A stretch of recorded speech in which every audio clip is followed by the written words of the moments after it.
Welcome to another daily dose of the Bible. We're actually starting in the very beginning, Genesis 1:1. Where else should we start, I guess? Genesis is the history of creation is the first part. And let's see, it was written, thousands of years ago. It says 1500 BC. So, that's 4,000 years ago about. And written by Moses.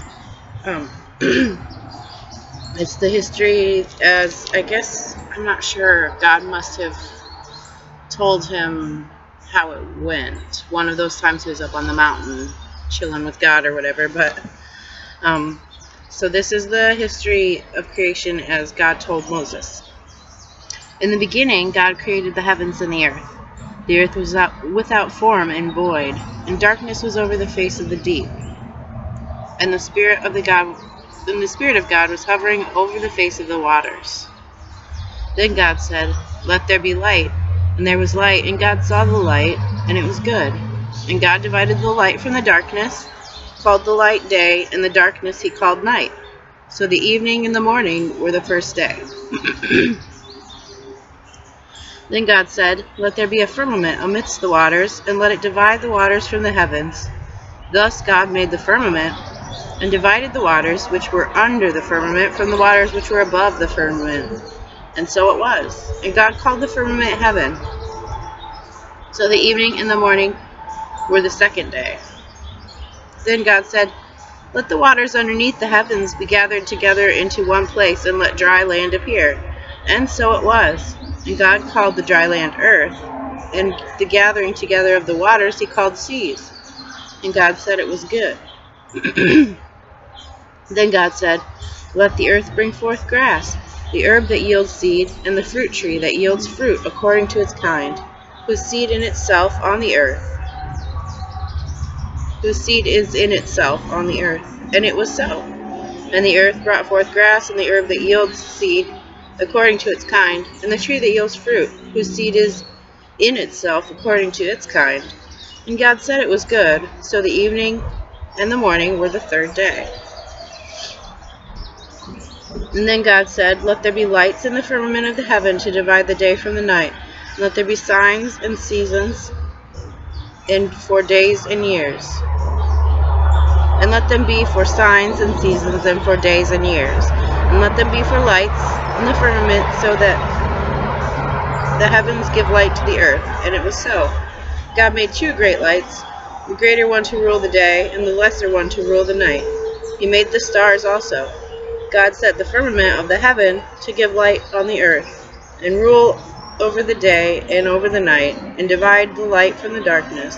And God saw that it was good. So the evening and the morning were the fourth day.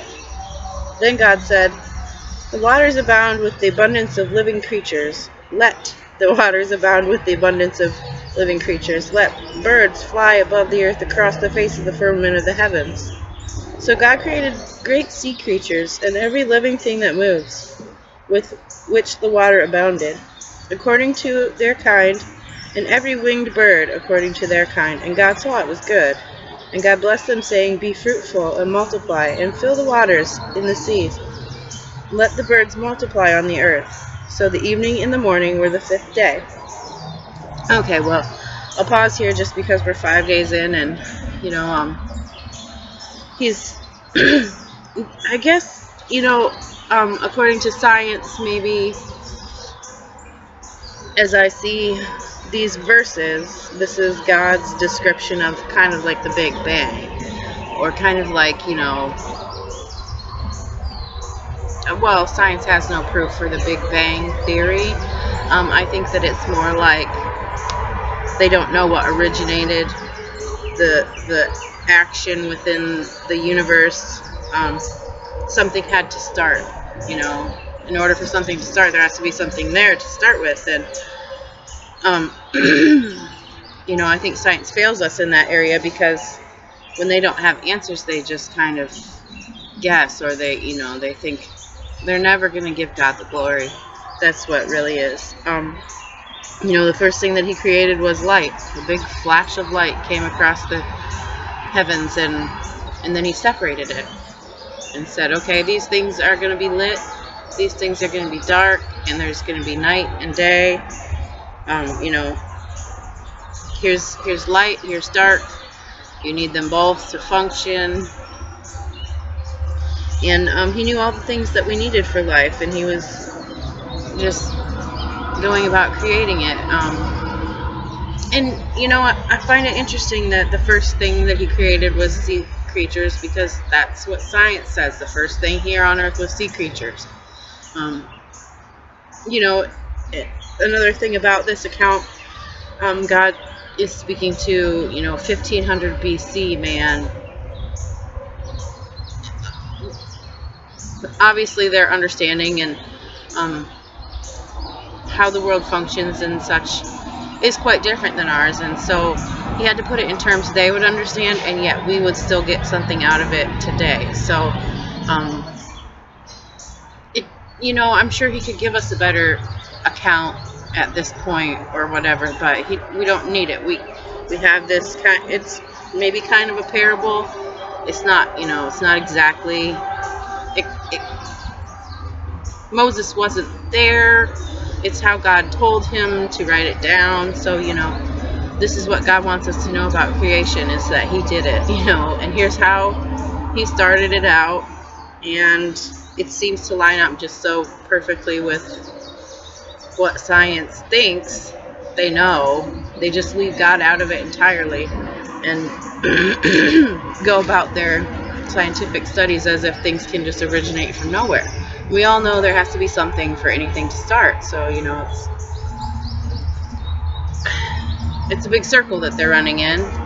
And someday we'll all have all the answers.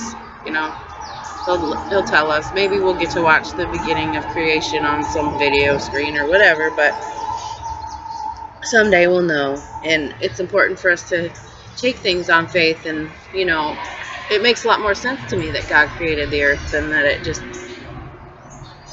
collided into being, and this whole universe is just a happenstance of gases and matter. It's just silly. It's so obviously created. So that was the 5th day. Then God said, let the earth bring forth living creatures according to its kind, cattle and creeping thing and beasts of the earth, each according to its kind. And so it was. And God made a beast of the earth according to its kind, cattle according to its kind, and everything that creeps on the earth according to its kind. And God saw that it was good. Then he said, let us make man in our own image, according to our likeness. Let them have dominion over the fish of the sea, over the birds of the air, over the cattle, over all the earth, and over every creeping thing that creeps on the earth. So God created man in his own image, and in his image God created him. Male and female he created them. Then God blessed them and said to them, be fruitful and multiply, fill the earth and subdue it. Have dominion over the fish, over the birds of the air, and over every living thing that moves on earth. God said, see, I have given you every herb that yields seed, which is on the face of the earth, and every tree whose fruit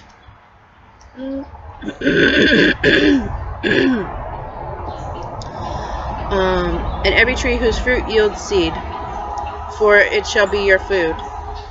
Also to every beast on the earth, to every bird of the air, and to every thing that creeps on the earth, in which there is life, I have given every green herb for food. And it was so. And God saw everything he had made, and indeed it was very good. So the evening and the morning were the 6th day. So that's the 6 days of creation, and then on the 7th day he rested. That will be in the next chapter, chapter 2. It's a wonderful, account of how he began to create the earth and the universe. All the wonderful things he's done since, it's just so exciting and awesome to me to think of the creator of the earth.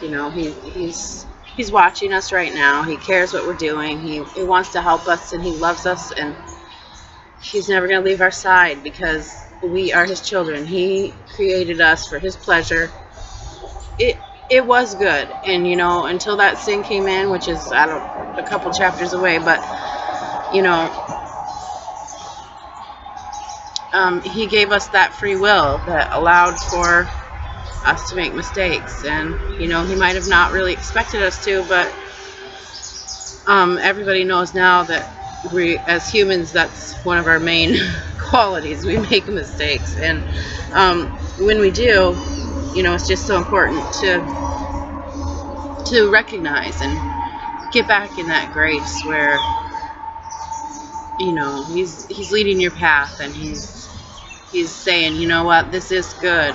Whatever you're doing, it is good, and that's what you want to hear. Well done. You've done a good job.